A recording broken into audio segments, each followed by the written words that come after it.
paso a presentar a Ahmed Mohamed Fadel, el rubio. Nació en Dakhla, en el Sáhara Occidental, en la antigua Villa Cisneros, en 1959. Es poeta, director de programación en protocolo presidencial del gobierno saharaui, ayudante de dirección en distintos documentales, ha dirigido vídeos musicales de grupos como Amistades Peligrosas y Mestizai, fundador del Festival de Cine Fi-Sahara, fundador del Festival de Música Sahara en el Corazón, junto al cantautor andaluz Carlos Cano. Ha trabajado en el Festival de Arte Artifariti, iniciador del proyecto de formación de español para maestras en los campamentos de refugiados saharaui Sahara Habla Español, fundador del Museo Arqueológico Nacional del Pueblo Saharaui e iniciador del proyecto de educación solidaria El Che Sahara. Tiene la palabra Ahmed. Quiero primero agradecerle a Izquierda Unida de Canadá esta invitación para estar aquí presente con todos vosotros. Es un placer, un gran honor para mí estar por primera vez en esta ciudad. El tema del que voy a hablar es un tema muy importante para el pueblo saharaui, que es el tema de la mujer y la cultura. Cuando se habla de la mujer saharaui, normalmente la gente la visiona a través de la mujer árabe y la mujer musulmana, cuando en realidad el Islam reúne a muchos pueblos y a mucha cultura que son diferentes. Y también, sobre todo, al pueblo saharaui, porque el pueblo saharaui ha sido un pueblo nómada y semimatriarcal. Antes del reparto colonial de 1885 y de la llegada de España al territorio, el Sáhara fue un territorio que para los nómadas no había límites. Desde lo que llaman Ouadmoune en Marruecos, al sur de Marrakech, para el sur era tierra de nadie, donde imperaban solo las tribus y a los pueblos y nómadas.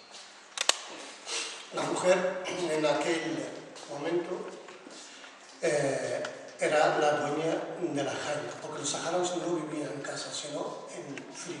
Fri es un conjunto de jaimas que se establecen alrededor de la jaima del abuelo o de la persona mayor de esa comunidad. Esa persona mayor es la que dirige todo. Y muchas facetas de esa convivencia se desconocen actualmente. Normalmente cuando fallece el abuelo es la abuela que pasa a dirigir el campamento y lo elige. Y de esa forma empieza a actuar como la que dirige el campamento, dando consejos, porque normalmente los hombres se alejan y como van en Deyar, que Deyar significa el que va buscando a los camellos perdidos, y se va por el desierto y puede llegar a alcanzar de 7 a 8.000 kilómetros lejos de su campamento, buscando sus camellos. Todo transcurrido ese tiempo son las mujeres las que organizan la vida en ese campamento. A la vez que educan, enseñan a los niños, trabajan, son los que reciben a todos los que pasan, viajeros que pasan por ahí, y esa era más o menos la vida de una mujer en ese campamento. La mujer desde que nace hasta que muere es mujer dentro de la sociedad. Quiere decir que si una mujer se casa y se queda viuda, sigue siendo la misma persona y se puede volver a casar. No la marca la situación social, no. Incluso en los divorcios había algo que se ha perdido actualmente.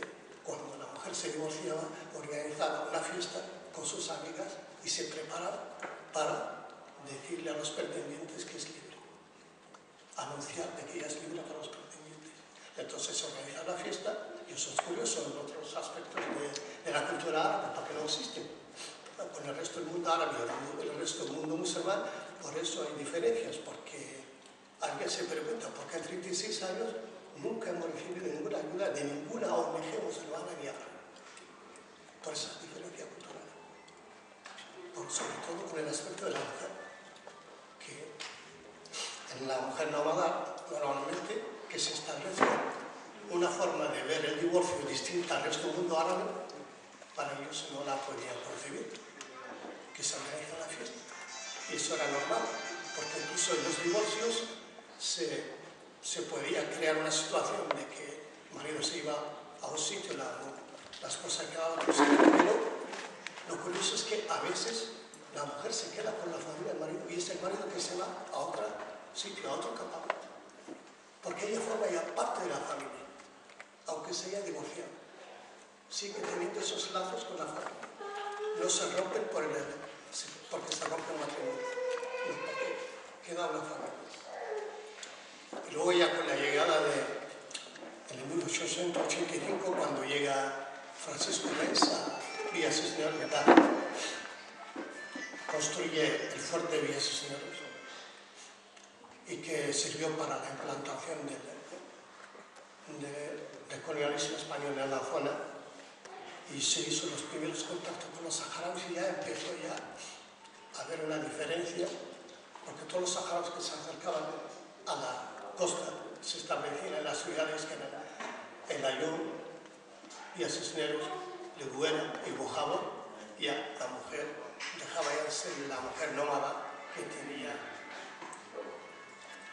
una forma de ver el espacio del desierto y de desenvolverse distinta a estar ahora en una casa donde tiene otra serie de actuaciones, donde normalmente ya no tiene nada que hacer sino la casa y la cocina.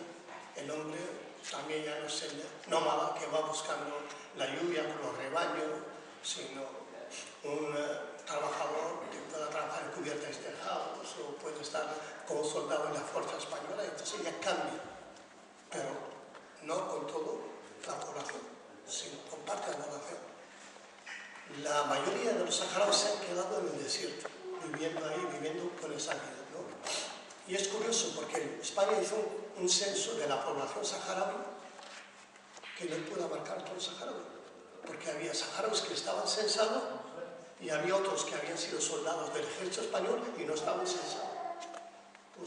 Y había otros que no tenían ningún documento español, porque nunca se han sentido ni se han establecido en un lugar. Siempre han estado rondando por el desierto, por todos los países limítrofes, porque fue el reparto colonial del 1885 el que repartió toda la zona.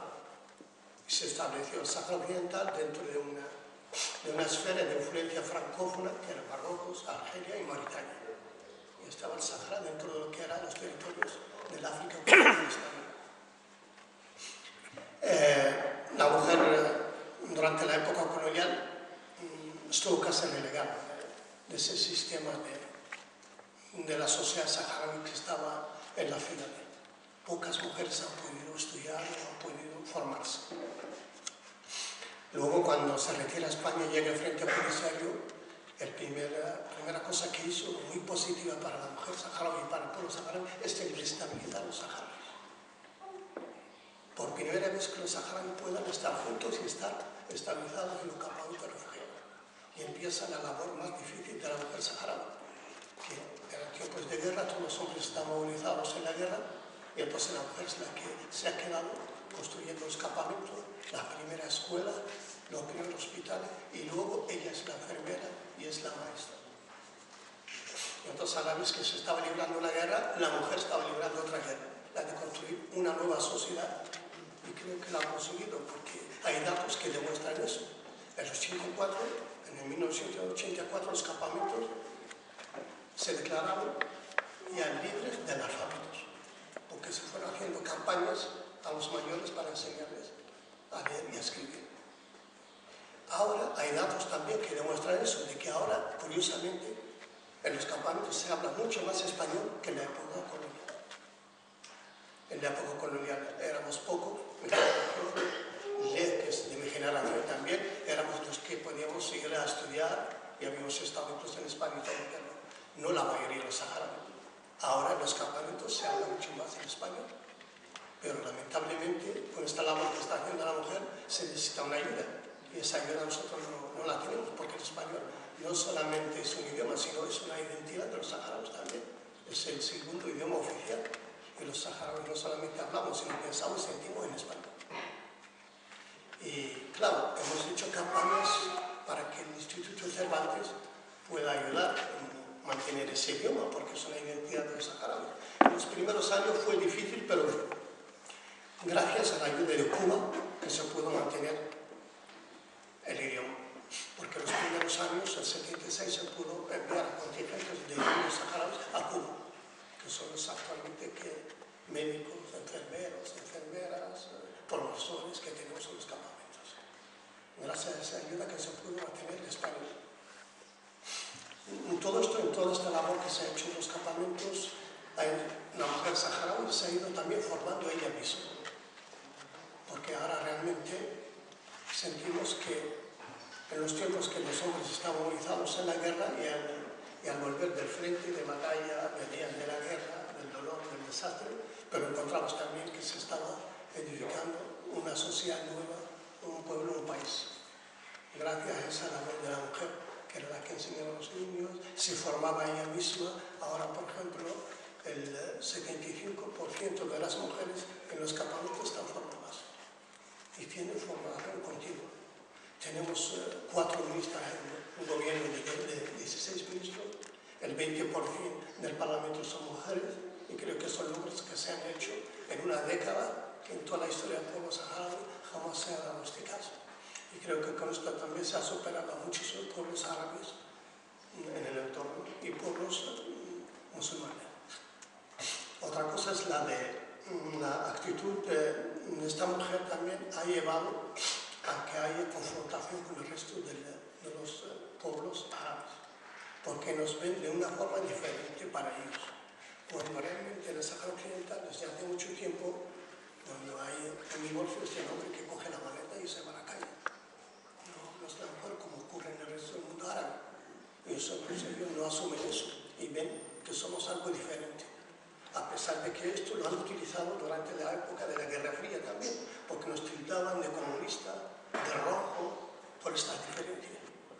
Y eso ha hecho eco en muchos países occidentales durante la Guerra Fría, cuando en realidad nosotros tenemos una relación ni con la Unión Soviética, ni con nadie, sino con todos los que nos quieren ayudar a poder conseguir nuestra libertad y luchar por ser nosotros mismos, ser ese pueblo con esa cultura, y para demostrar también que ninguna cultura es mejor ni peor que la otra, simplemente diferente, y esa diferencia es la que puede enriquecer nuestro mundo en el que estamos. Y eso nos ha creado problemas con el resto del mundo árabe, que incluso nos ven de una forma rara, como si no fuésemos por esa diferencia cultural, porque piensan, hombre, nosotros somos pueblos árabes que tenemos casi la misma cultura, sobre todo con respecto a la mujer, que está casi relegada a la sociedad, donde en estas actitudes sociales siempre es una víctima y se impresiona en un pueblo que vive en esas condiciones en las que vive, pero que mantiene esa forma de convivir y sobre todo de tener algo esencial como es el mantenerse como un pueblo asentado sobre lo que es la función de una mujer dentro de la sociedad. La mujer saharaui realmente ahora es la que dirige casi el 90% de las actividades en los campamentos. En los campamentos, cada campamento está formado por 4 barrios o municipios. Y todos esos municipios son presidentas, son mujeres que dirigen eso. Es decir, toda la función de la organización de los campamentos la dirigen las mujeres. Esto al principio fue debido a que todos los hombres estaban movilizados a la guerra, y ahora porque son ellas las que comprenden mucho mejor la función del campamento. Hay muchas cosas que se hicieron en los años 80, por ejemplo, que ahora algunos países limítrofes en el Sáhara Occidental intentan hacer ahora. En los años 80, en todos los campamentos, que eran casi 27 campamentos, a las 8 de la mañana, todo el mundo tenía que estar despierto, haber desayunado y salir de la jaula. Todas las jaulas tenían que abrirse por los lados para ventilarse. Y había comisiones de mujeres que pasaban por cada hilera de jaula para ver si había alguien enfermo y si se habían hecho todo esto. Eso quiere decir que la organización de los campamentos llegó a un punto, gracias a esa labor de la mujer, impresionante, donde se controlaba la higiene colectiva, la higiene individual, lo que se comía en una jaima se comía en todas las jaimas, los 27 campamentos compartía de todo. Realmente ocurrieron cosas luego que cambiaron esto y evidentemente la gente cuando más tiene, más necesita. Y eso es algo que nosotros hemos visto ahí, hemos vivido, ¿no? Antes la gente pensaba que no era más feliz el que más tiene, sino que menos necesita. Pero cuando más tiene, más necesita. Cuando ya empezaron a llegar el Ministerio de Defensa español a pagar las pensiones a los que fueron soldados del Ejército Español, empezaron los niños a ir, muchísimos niños de vacaciones, y a venir con la familia, a traer cosas. Entonces ya esa solidaridad que se había tejido dentro de la sociedad por parte de la mujer empezó a disolverse. Porque realmente en esas condiciones del desierto y en esas condiciones, pero nunca olvidamos que somos personas, que somos humanos. Y eso ocurre cuando ves que más tiene, más necesita. Y ya te olvidas de que estás en unas condiciones y en que ves que no es porque tú quieras, sino que porque ves que el vecino tiene cosas que tú no tengas, o que tiene cosas para los hijos que tus hijos no tienen. Y eso va marcando la familia y crea una presión sobre la familia increíble. Y es eso que ahora, por ejemplo, sí que los campamentos son distintos en aquel entonces, porque realmente ya en aquel entonces sí que había necesidad de medicinas, de alimentos. Ahora sí que hay una crisis también debido a la crisis mundial, pero no tenemos las mismas condiciones que estuvimos hace 30 años, ¿no? Pero hay otras cosas que también se han dejado que eran muy buenas en la sociedad, esa solidaridad y esa de sentir que la necesidad de una familia es la necesidad de toda la familia. Creo que la mujer fue el baluarte en el que se ha apoyado esta sociedad para llegar a ser lo que es actualmente. No solamente en ese aspecto, en los campamentos, sino también en los territorios ocupados. Hay muchas mujeres activistas que han sufrido la tortura, algunas incluso han muerto en la cárcel dejando a sus hijas de 1 año o 2 años en la cárcel y han crecido. Hay un caso de una mujer que la hija estuvo casi 14 años en la cárcel, murió la madre y la hija estuvo ahí 14 años. Eso demuestra que la mujer realmente ha sufrido y ha dado lo mejor para este pueblo. Por eso los saharauis nos sentimos que a pesar de las condiciones y de que estamos en una jaimas, refugiados en un desierto donde están las condiciones más adversas del planeta, que estamos repartidos, unos en el refugio, otros en los territorios ocupados, otros están dispersos por el mundo. Pero a pesar de todo esto creo que debemos de ser felices porque hemos llegado a comprender cuál es la verdad de la sociedad.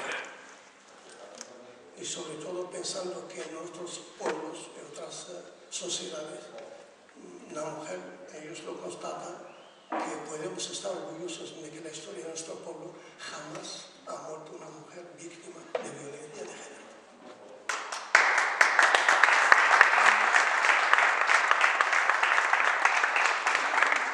No porque seamos mejores que los otros, sino simplemente porque cuando la familia, que digamos cuando es menos numerosa, más se conoce. Cuando se tiene menos, creo que se valora más a la persona. Y se ha dado caso que hemos vivido como un pueblo nómada en el desierto, donde no se percibe la vida sin la mujer, pero siempre sabiendo que es la compañera, la amiga. Y es curioso que en todos los pueblos árabes, pueblos musulmanes, para ellos eso es raro. Por ejemplo, que en un flic, en un campamento, puede ser una mujer la que dirige todo eso. Y eso es lo que ha creado que haya cosas que para ellos son increíbles. Dicen, no puede ser que en los saharauis haya, por ejemplo, mujeres que se han casado 11 veces. No porque una sea una mujer fatal, sino porque el divorciarse y casarse es normal. No marca a la mujer. No es mala porque se ha divorciado. No es así porque se ha quedado viuda y tiene que estar relegada y apartada y vivir la soledad. No. Hay mujeres que se casan sin divorcio, se casan sin divorcio, y eso es normal, porque piensa que es una mujer, es siempre la misma mujer que tú has conocido, que es fulanita, la amiga o la hermana o la esposa, que puede ser divorciada, luego se casa con otro hombre y sigue la vida, y así es la vida. Entonces nunca siente ni que está relegada, nunca siente la soledad, nunca siente que está sola, sino que es esencial para la vida, que es esencial para ese pueblo y para esa sociedad. Entonces creo que para ellos no se puede decir que, por ejemplo, dicen, hombre, una mujer que se case más de 2 veces. Eso es increíble en el resto del mundo árabe, por esa diferencia de cultura. Porque nosotros desde el principio, la religión ha sido una religión en la que hemos pensado siempre que nadie nos puede dictar esa traducción que se hace de la religión de otros pueblos. Nosotros tenemos nuestra propia interpretación, que es la de que hemos conseguido crear una sociedad, a pesar de estar en guerra y de estar en refugio, muy tolerante, en donde se puede hablar de todo y en donde cada uno aprecia lo que es uno mismo y se piense que realmente todos nacemos originarios, aunque lamentablemente vemos que en nuestros pueblos la mayoría mueren copias, pero ahí nadie quiere ser copia, quiere ser original, ser el mismo, pero ser tu amigo y que pueda estar, por nuestra experiencia, que se nos ha tildado de ser comunista, rojo, de no sé qué más, no sé, pero asumimos todo, de que cada persona puede ser como es. Y eso se ha forjado en esas condiciones y en esos campamentos gracias a la mujer saharaui.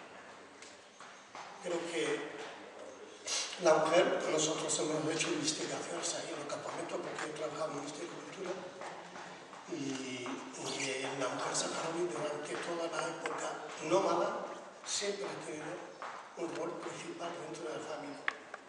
Por ejemplo, hace unos años intentamos recopilar muchas cosas de estas porque se están perdiendo, porque actualmente la sociedad no es la misma.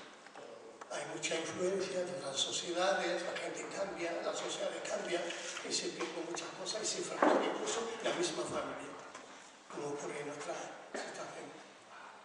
Y cuando empezamos esta labor hay mujeres, y eso es emocionante, porque tú puedes encontrar a una mujer de 80 años que te puede recitar a ella todos los versos que le dijeron a ella los pretendientes cuando tenía 17 años, porque era en la jaima. Cuando una chica, venían todos los pretendientes, el primero se establecía un duelo poético que se llama lectá. Y el primero que lanzaba el primer verso, todos los demás tenían que ir según la misma rima y el contenido del primer verso. Y luego se iban disputando. Y ella tenía que memorizar todos esos versos que le habían dicho. Y tú puedes estar con una mujer sentada, cargada de tiempo, con arrugas en la cara, pero que te puede demostrar ella y recitarte y demostrarte lo que fue ella cuando tenía 17 años y ese protagonismo dentro de la sociedad saharaui. Creo que esa parte de la cultura es esencial recogerla, porque la cultura saharaui siempre ha sido una cultura oral, de padres a hijos, pero estos son momentos de plasmar esto en algo que puede quedar para el futuro. Y es una labor que se está intentando hacer, pero el problema son problemas de fondo, de equipamiento.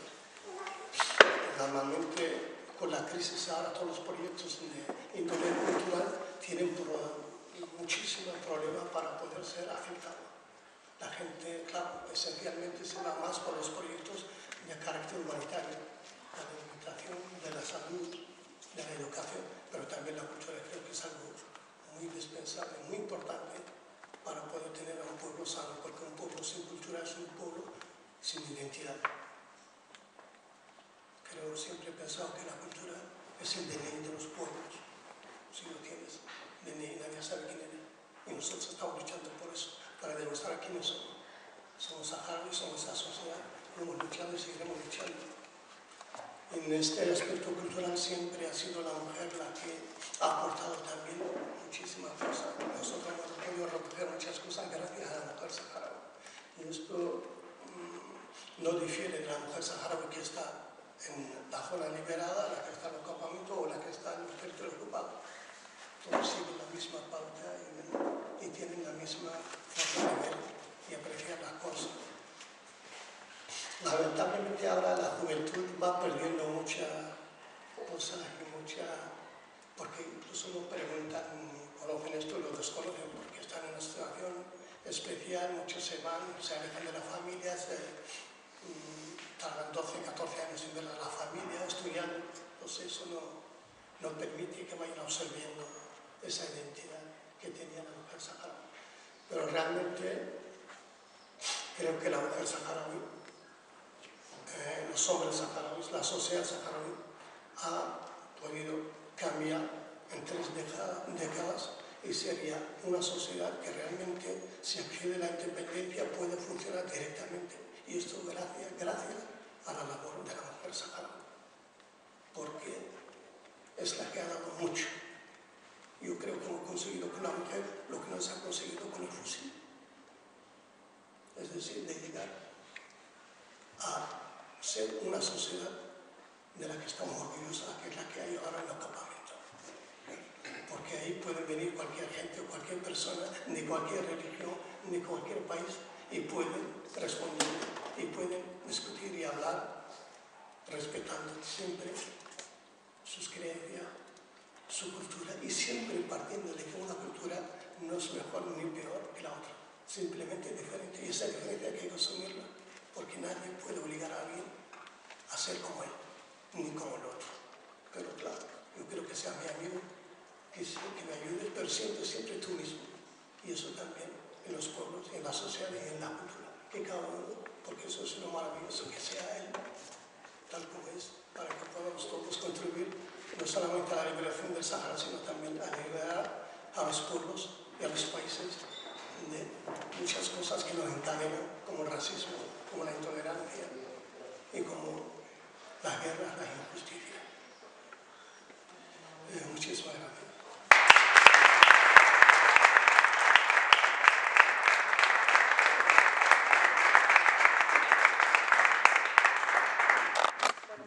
Si tenéis alguna pregunta o queréis hacerle alguna pregunta a mí. Yo me gustaría preguntar. A ver si me puede aclarar, Ahmed. Tradicionalmente el pueblo saharaui es islámico, ¿no? No, lo islámico es que yo estoy hablando de cultura. La cultura tiene que ver Digo con la religión. Hace 3.000 años, ahí había africanos. Llegaron los bereberes del norte, invadieron ese territorio. Y de ahí surgió un dicho que tiene el Sahara, que dice que el mal siempre viene del norte, porque todas las civilizaciones llegaron del norte, se establecieron ahí. Pero luego, en el siglo XIII, llegaron caravanas procedentes del Yemen, de árabes, y se instalaron ahí y acabaron con la cultura bereber, y se implantaron ahí. Y entonces es cuando llegó la islamización de ese territorio. Cuando llegó un señor que se llama Yusuf Tashfi predicando el Islam. Es decir, que ahí había pueblo y había cultura antes del Islam. Pero luego vino el Islam, pero también se acondicionó a la cultura nómada. Por eso no hay mezquitas ahí en el desierto, porque es un pueblo errante. Le llevaban los hijos de las nubes. Yo la pregunta era porque, como estaba hablando del papel de la mujer, sí. Y yo venía, digo, bueno, el mundo árabe al principio, la mujer tenía un papel mucho más importante que la que ha derivado, o donde ha derivado ahora mismo en las sociedades que conocemos, ¿no? Sí, sí. Se han ido para atrás en vez de para adelante. Y yo por eso le he dicho, digo, a ver si no tiene que ver algo el origen o la derivación de la, digamos, de la tendencia religiosa del Islam del pueblo saharaui. Bueno, la gente ha aceptado esto, pero siempre pensando y demostrando que son nómadas y que son saharauis.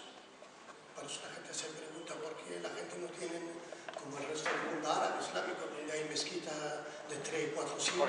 Porque cuando Ahmed habla de divorcio, ahora habla de divorcio dentro de la religión, Sí, dentro de la religión. De la religión, pero según nuestra visión.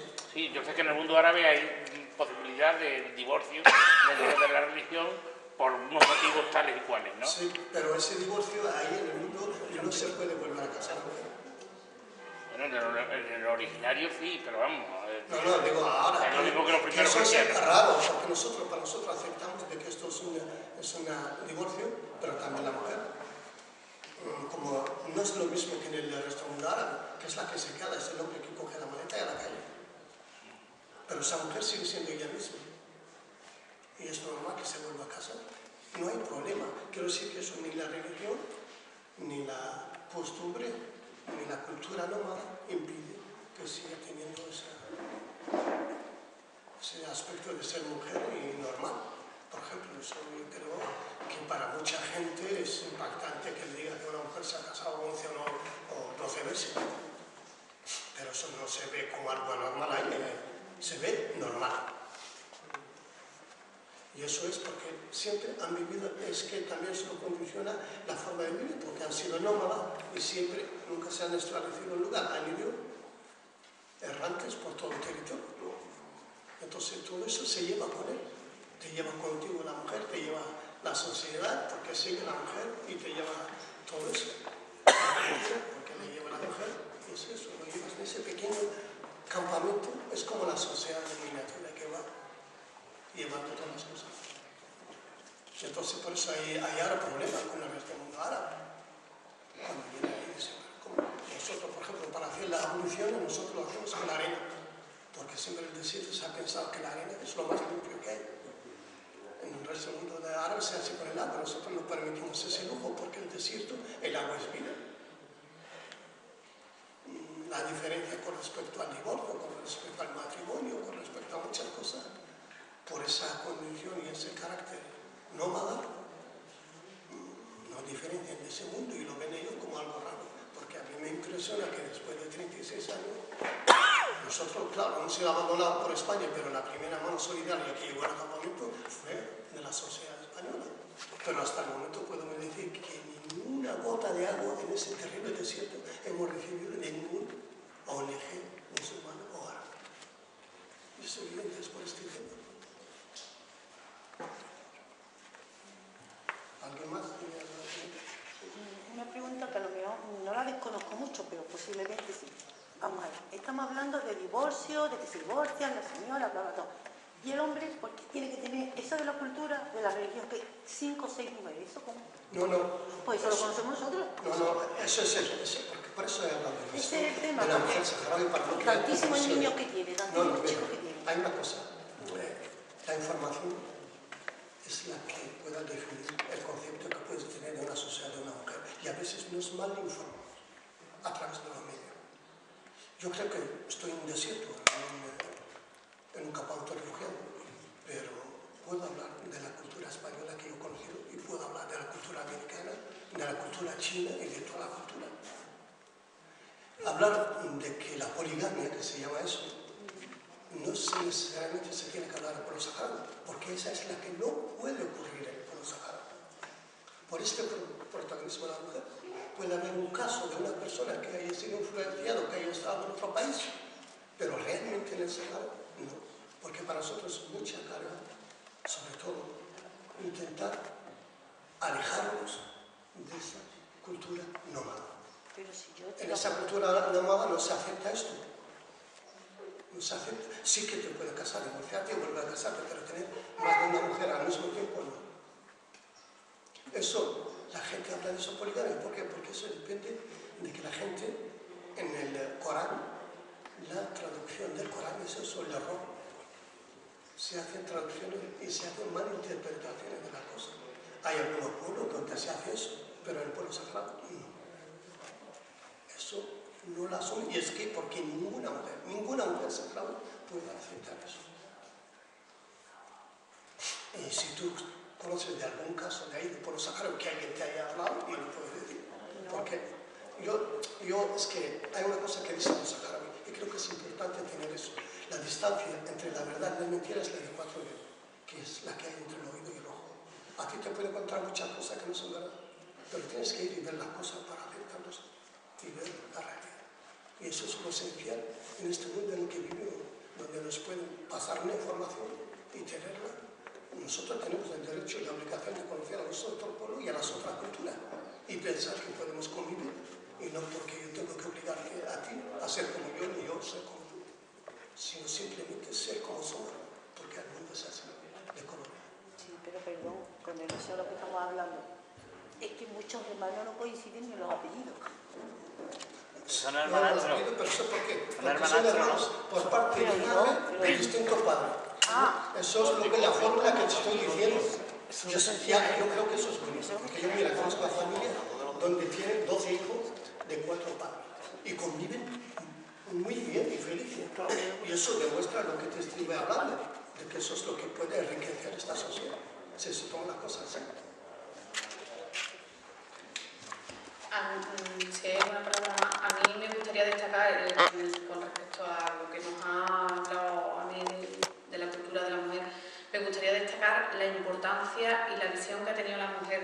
saharaui y el sufrimiento que ha tenido, pero ha tenido esa visión de que la sociedad saharaui, sus hijos, que todos los veranos vienen y que pasan con nosotros, Francisco, que he dicho antes que tiene un niño que está aquí, y los amigos que antes han leído la poesía, ese sufrimiento y esa formación, esa prioridad que le ha dado la mujer saharaui para mandar a sus hijos aquí a España o a otros países, sobre todo aquí a España, a sus hijos y sus hijas, para que se formaran, porque la formación la han visto como un desarrollo fundamental, no solamente para que se forme porque le dan una importancia vital, sino para que eso revierta posteriormente, y es la conexión fundamental para que hoy sigamos aquí y sigáis luchando por esta libertad, y una parte fundamental, porque es lo que tú has dicho antes, las mujeres que se quedan allí, mandan a sus hijos, a sus hijas, se van 12, 14 años formándose aquí y muchas veces no pueden volver, son chiquititos y no pueden volver a ver a sus familias en años. O sea, la dureza de esas madres que se quedan allí, que los mandan, pero yo creo que son dos motivos fundamentales. Una, esa formación, y otra, seguir manteniendo esa relación para que el pueblo saharaui no se olvide en el mundo y sigamos teniendo esa visión, esta información, este conocimiento que tenemos la obligación de transmitir, y es lo que hoy hemos intentado a través de la ponencia que ha dado también, que ha sido muy interesante, una visión muy enriquecedora de la mujer, de la cultura en el Sahara, y de Francisco, que le agradezco a ambos, cada uno en su vertiente, la reivindicación, la lucha de este pueblo, que es fundamental que lo conozcamos, que no solamente nos quedemos con que, bueno, pues que están entre nosotros constantemente, sino que luchemos para que de verdad conozcamos la realidad en la que viven, y todo lo que se ha denunciado, seamos altavoces a la hora de